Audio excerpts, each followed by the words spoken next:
Assalamualaikum warahmatullahi wabarakatuh.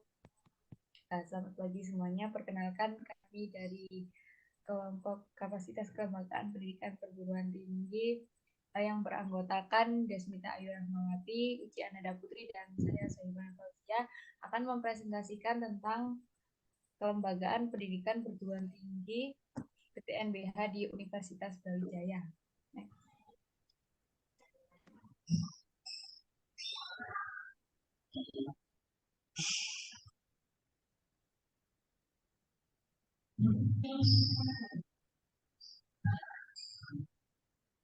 Baik, bahasan yang pertama yakni sektor sosial, titik awal untuk analisis kelembagaan baru.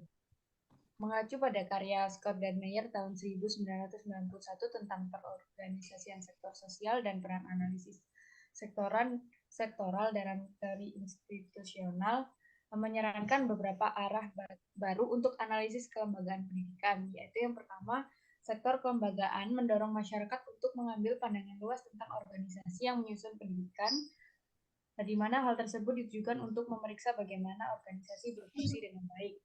Kemudian yang kedua, pendidikan di Amerika Serikat bukan hanya sebuah politik besar, namun juga bisnis besar, di mana banyak organisasi swasta yang muncul di sektor pendidikan untuk pemasok barang dan jasa sekolah melalui pertukaran ekonomi. Next.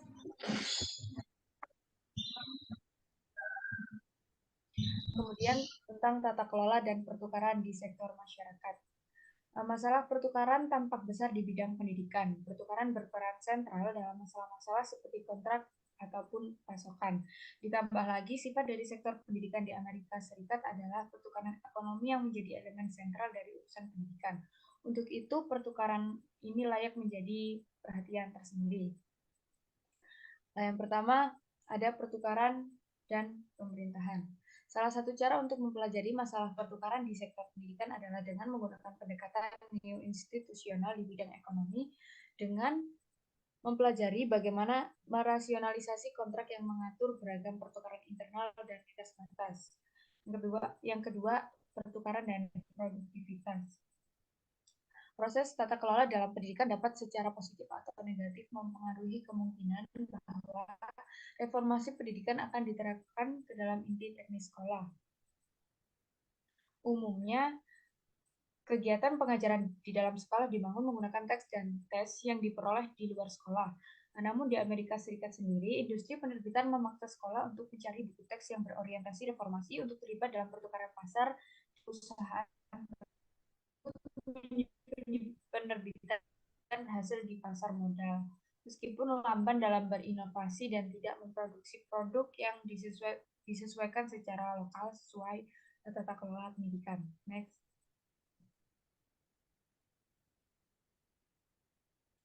Kemudian tentang bergerak di luar perbedaan yang buruk antara lingkungan kelembagaan dan teknis.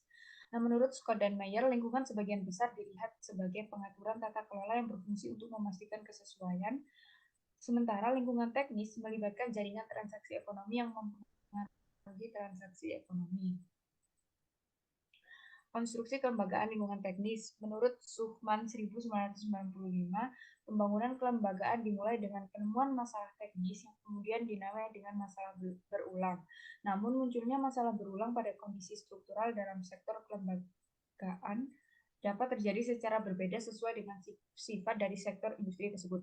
Kemudian tentang lingkungan teknis dalam pendidikan. Tren lingkungan teknis ini juga berkembang di pendidikan Amerika, namun lebih terlihat di sektor pendidikan kurikulum 12 dibandingkan di sektor tersial ataupun prakurikulum. Hal ini dapat disebabkan karena alasan historis di mana kendali pemerintah atas sektor tersier di masyarakat Amerika Serikat bahkan lebih terfragmentasi daripada sektor kurikulum 2012. Next. Slide selanjutnya akan dijelaskan oleh teman saya.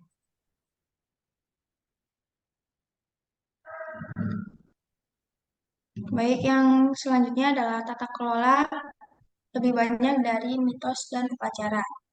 Pernyataan ini dinyatakan oleh Meyer dan Rowan yang menyatakan bahwa peneliti pendidikan telah mengembangkan semakin banyak bukti tentang efek dari disiplin akademik dilihat sebagai epistemologi yang dilembagakan secara mendalam pada organisasi instruksional dan aktivitas di sekolah. Teknologi organisasi secara umum menyatakan bahwa pengenaan standar kinerja akan jelas ketika ditambah dengan adanya sanksi sehingga menghasilkan kesesuaian yang nyata. Dengan demikian, adalah salah jika berasumsi bahwa teori institusional hanya melihat mitos, upacara, dan hubungan longgar dalam hubungan pemerintahan dengan tindakan. Dapat disimpulkan bahwa institusionalisme baru telah berkembang pesat dalam asumsinya tentang pengaruh tata kelola terhadap kesesuaian. Adalah salah jika berasumsi bahwa aturan yang dilembagakan hanya memiliki konsekuensi tindakan yang paling lemah. Next.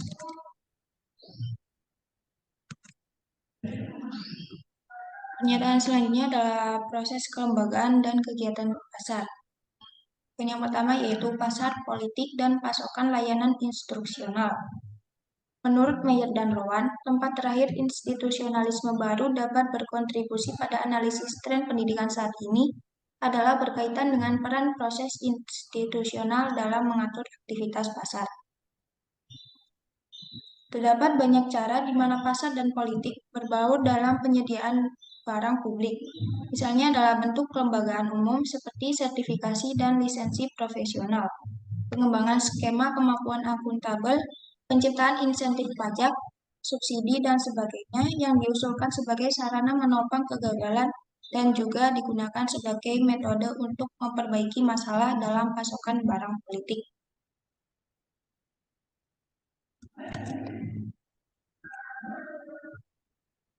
Yang selanjutnya adalah isomorfisme dan diferensiasi pasar pada populasi pendidikan.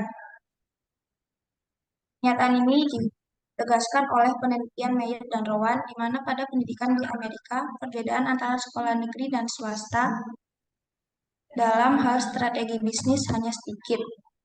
Teori isomorfisme ini memunculkan beberapa cara berpikir. Pasar untuk pelayanan pendidikan dibangun secara sosial sebagai hasil dari teori institusional yang disengaja. Meyer dan Rowan menyatakan bahwa semakin tersentralisasi dan seragam lingkungan kelembagaan di mana pasar muncul, dan semakin sedikit informasi tentang kinerja yang tersedia bagi konsumen dan manajer, semakin banyak sistem pasar yang akan berkembang. Hal inilah yang dicirikan oleh isomorfisme. Selanjutnya akan dilanjutkan oleh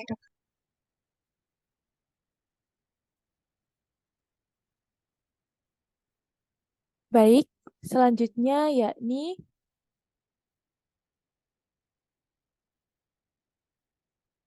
kapasitas kelembagaan perguruan tinggi. Kapasitas merupakan suatu hal tentang penciptaan nilai-nilai publik. Semua negara dalam derajat pembangunan mereka masing-masing memiliki beberapa contoh kapasitas efektif yang menjatuhkan kepentingan publik. Bentuk yang paling jelas adalah korupsi yang terorganisasi dan pemanjaraan institusi publik. Pada beberapa negara, beragam jenis kapasitas yang berkompetensi untuk kekuasaan, kendali, dan sumber daya. Kapasitas dalam hal ini merujuk kepada kemampuan suatu kelompok atau sistem untuk berkontribusi positif terhadap kehidupan publik. Proses pembentukan kelembagaan terbagi menjadi dua, yaitu kelembagaan yang tumbuh secara alamiah yang terbentuk karena adanya kebutuhan masyarakat, berlangsung dalam kurun waktu yang lama, bersifat informal, dan umumnya tidak tertulis. Kelembagaan juga dapat memiliki ciri, yaitu adanya inisiasi dalam proses pembentukannya, sifatnya lebih formal dan umum. Dan perguruan tinggi adalah satuan pendidikan penyelenggaraan pendidikan tinggi. Peserta didiknya disebut mahasiswa, sedangkan tenaga pendidiknya disebut dosen. Berdasarkan jenisnya, perguruan tinggi terbagi menjadi dua,